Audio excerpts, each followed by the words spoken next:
guys, how's it going today? A couple weeks ago I put up a video where I was using my Weber Smoky Mountain that I just got to smoke a pork butt and a whole chicken. And with the 12 to 13 hour smoke, although it held temperature very well, I learned that there's probably a better way to do it to make it effortless.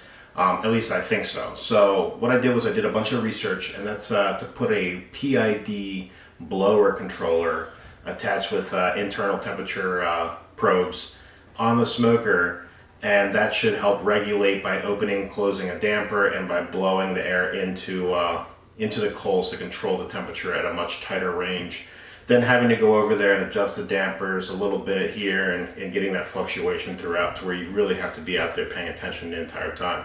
So my goal was how do I put on for an 18-hour smoke and not really have to worry about sitting there next to the smoker the entire time, constantly controlling the temperature. So there are quite a few. Barbecue Gurus has a couple PID controllers. There are quite a few other commercially available PID controllers for your smoker that are out there that if you just go Google you can do. But and they range about $200 to $350. The more probes you want. So if you want 3 or 4 probes, once you get up to that about $350 range. So I was like, well, I don't have $350 to spend right now on a temperature controller, so how could I do this and still get the same results? And I found that there is a product called Heater Meter. Heater Meter, it's an open source temperature controller unit and software for smokers. So they send you basically an Arduino board. You can get it pre-assembled or to assemble it yourself. It's an Arduino board. You stack it with a Raspberry Pi if you want to have internet access to be able to look at graphing of your smoke over time. You can put a Raspberry Pi on it so that you can connect to it remotely. And then they also have basically a 3D printed damper system where they put a fan in and it controls the open and close of the damper itself. You just rig it up to your smoker. Set what you want the desired temperature to be. It even has an open door pause function. So when you open up the lid to your smoker, you can pause the heater meter so you don't just pull up the fan to try to get back up the temperature right off the bat or for it to think that it's dropping. So today we're going to, I ordered one. It came in, so I'm going to go ahead and see. So it comes in these little boxes. And I ordered the one that you have to solder yourself, just because it was $30 less or $40 less, and so I figured, hey, why not? So they give you a little cheat sheet of what all of the different board resistors and regulators are, so that's going to be very handy. The little fan for the blower unit.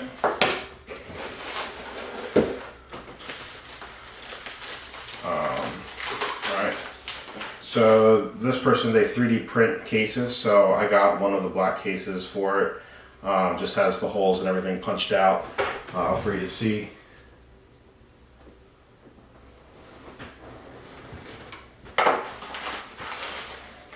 And then all of the computer board pieces. So you can see if I open this up,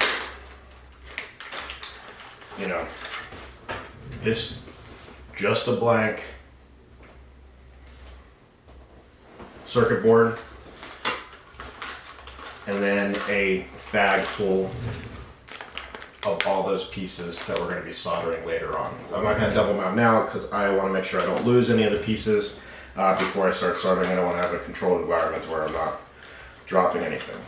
So that came in one package, and then I ordered the Raspberry Pi 3B Plus is the newest model that this heater meter accepts. You can't go to the 4 even though it came out, but I got the 3B Plus, which has higher RAM. It also it'll boot up faster, Wi-Fi, Bluetooth, those types of things. So it's going to allow for more remote functionality to you than using a basic. But you can use basically a Raspberry Pi 1 all the way down, and it'll still work with this. So it just depends on what functionality you're looking to get. My power supply, and then I ordered the damper. So they gave you a 3D printed damper system. that we will assemble later. Basically these parts just go on, and this will rotate with a thermo. A servo will be set in there, and it'll rotate to open and close, and then the blower and the fan will be in there.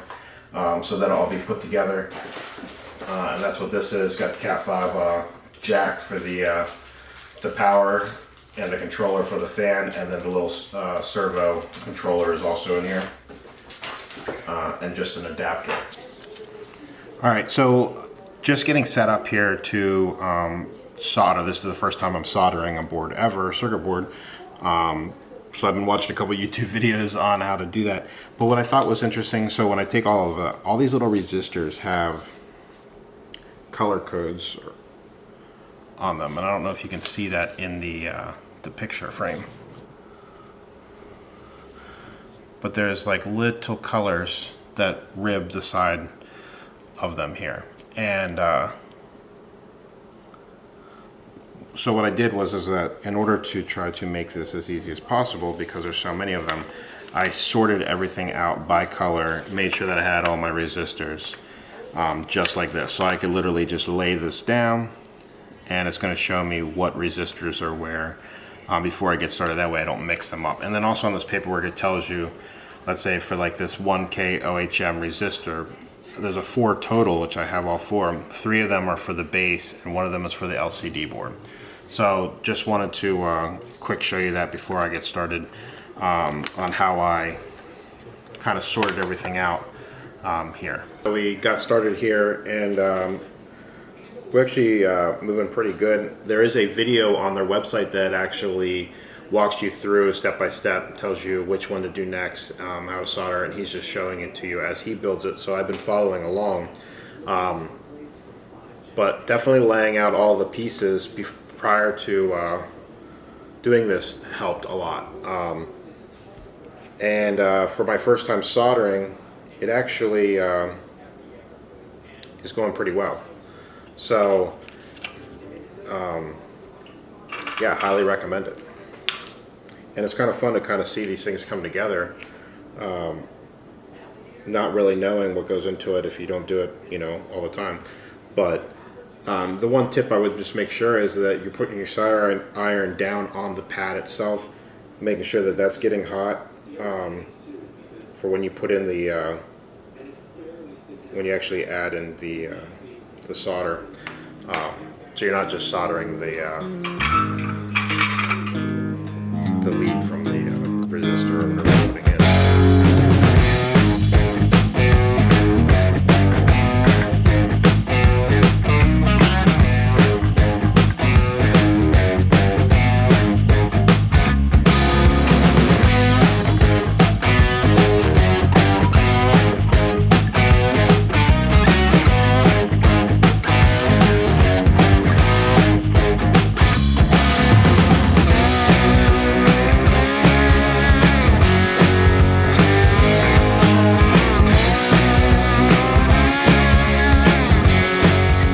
Yesterday I soldered together the heater meter, which I have right here, and I have not turned it on yet because I had to flash I put it together. So you can kind of see there, I had it, you know, it all fit together with the Raspberry Pi. I mounted it in the bottom of the base. I have not plugged it in yet because I had to flash a SD card with the software on it, and I was waiting for that to come in the mail. So it came in the mail today. So I'm getting ready to go ahead and flash this SD card. We'll plug it in, and we'll plug it into the outlet and power it on and see if I did this all correctly. Who knows at this point. I went ahead and I just flashed the snapshot version, which they say does work for the Raspberry Pi 3B Plus. So I just put it in. We're going to go ahead and plug this in, and we're going to see what we get.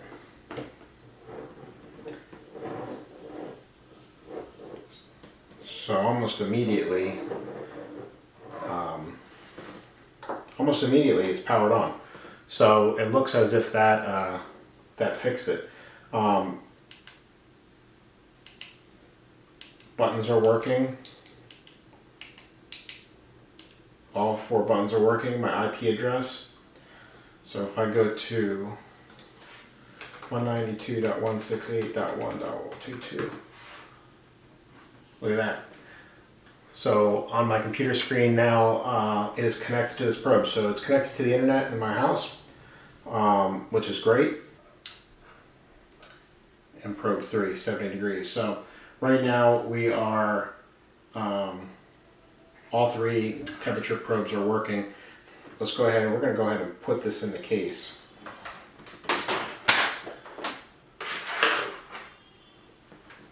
And see if we can't wrap this little project, this part of the project up.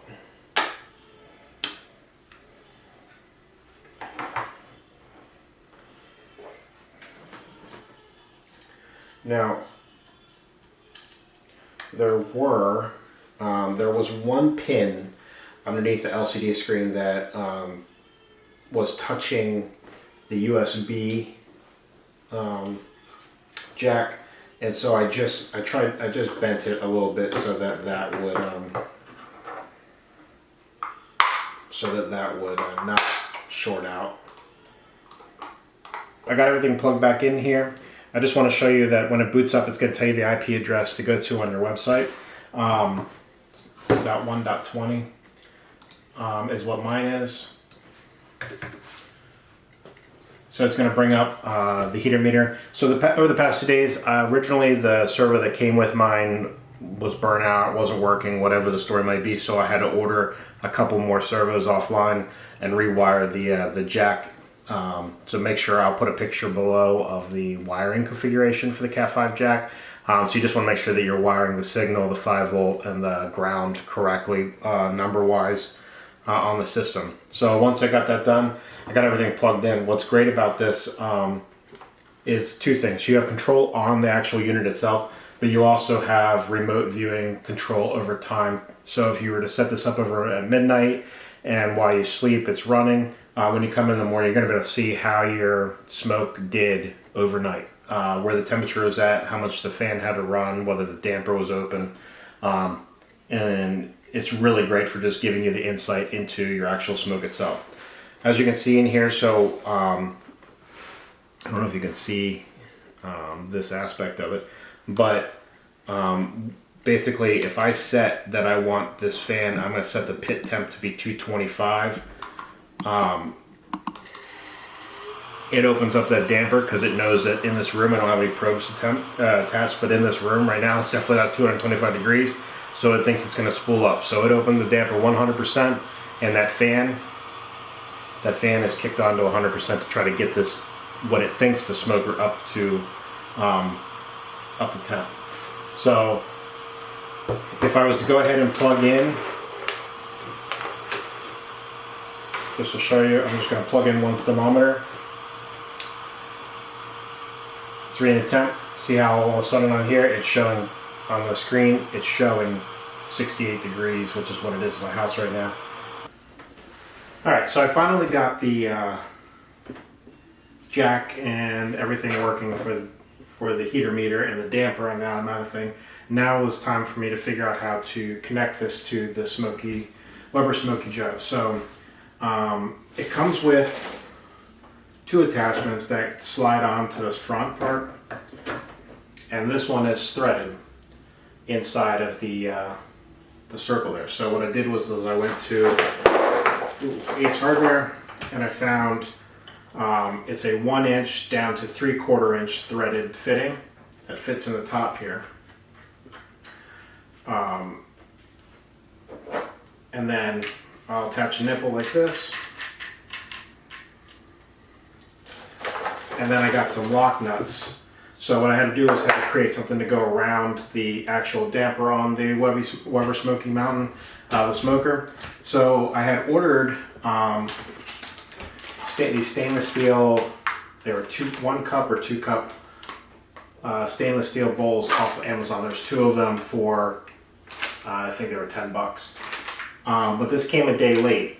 And so I was originally thinking, well, what else do I have around the house? So I found this can from actually chicken salad. So I took the chicken salad out, cleaned the can up, and I test fitted it, and it fits perfect right over top the top. So what I'm going to do is I want to drill a 3/4 inch hole in here for this pipe to go in, and then I also got some washers and some bolts, and what I'll do is one of the 3 holes in the damper will be blocked up, but I'll drill another hole, slide this bolt through with the washers on the inside and tighten it, and that's what will hold it to the smoker. So I'm going to start 2 pilot holes.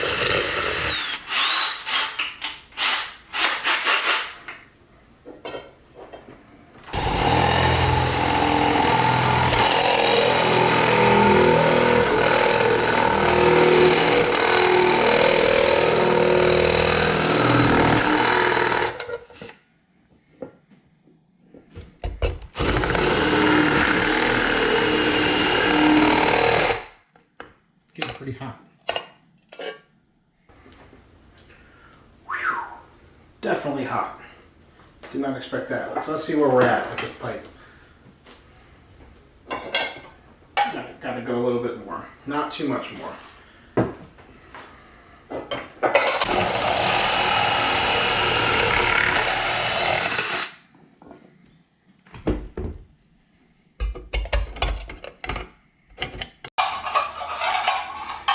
All right.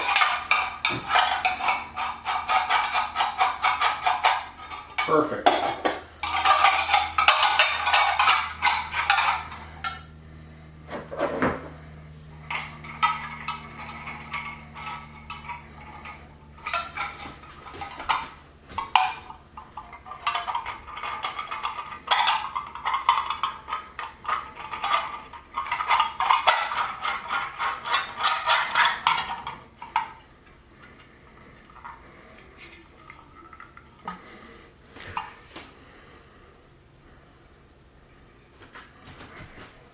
All right, let's go out and test fit this to the smoker and see how we got it. So pretty much, oops.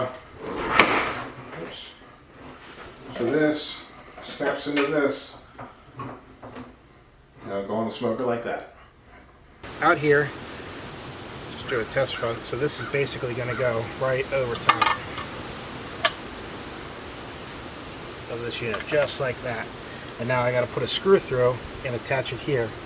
And the heater meter should stick outside. So let's go ahead and see what we can do.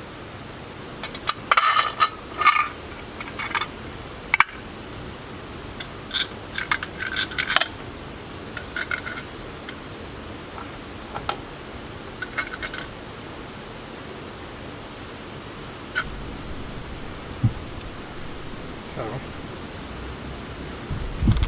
from this,